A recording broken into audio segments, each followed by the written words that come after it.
Hi class, it's Mr. Marshall here. Today I wanted to talk to you guys about the Mesoamerican ball game. So this was the most popular sport in the Americas before European colonization and European exploration. So when the Europeans first arrived in the Americas and witnessed this Mesoamerican ball game, it was the first time that they had ever seen a sport being played with a rubber ball. And that's because rubber comes from rubber trees, which are indigenous to South America. So we call it the Mesoamerican ball game. So the word Mesoamerica means between the Americas. It's kind of like the word Mesopotamia means between the rivers. The word Mesoamerica means between the Americas.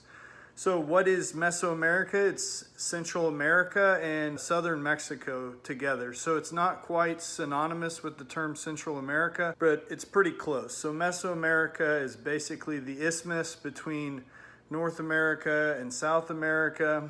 And so we found these Mesoamerican ball courts all the way as far north as southwest of the United States of America. So in total, they found over 1,500 Mesoamerican ball courts throughout the United States, Mexico, and Central America.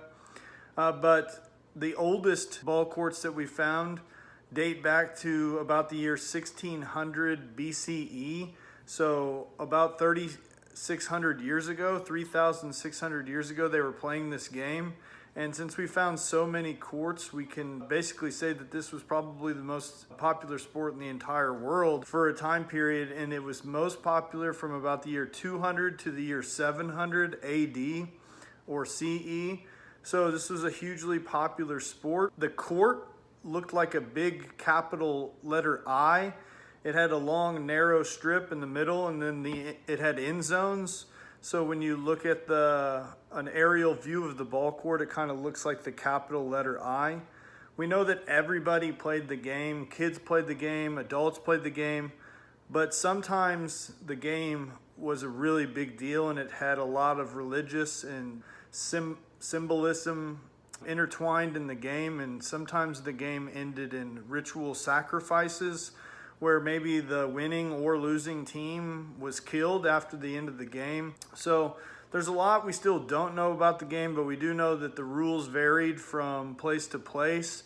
And that's because some of the courts had big rings on the side and some of the courts did not. So we know that the game was played a little bit differently depending on where you were geographically. The largest court in the world is in the Yucatan Peninsula in the country of Mexico, and it's at the site of Chichen Itza, which is a Mayan archaeological site that's one of the 7 wonders of the world. So it's an amazing archaeological site altogether, and that's where the largest ball court is. It's over 316 feet long.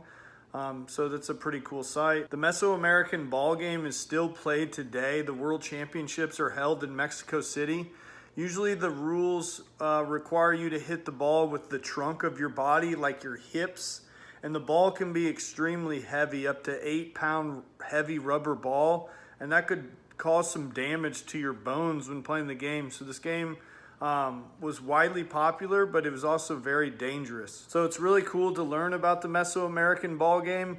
What sport do you think this game is the most like today? Which game is it the most similar to today?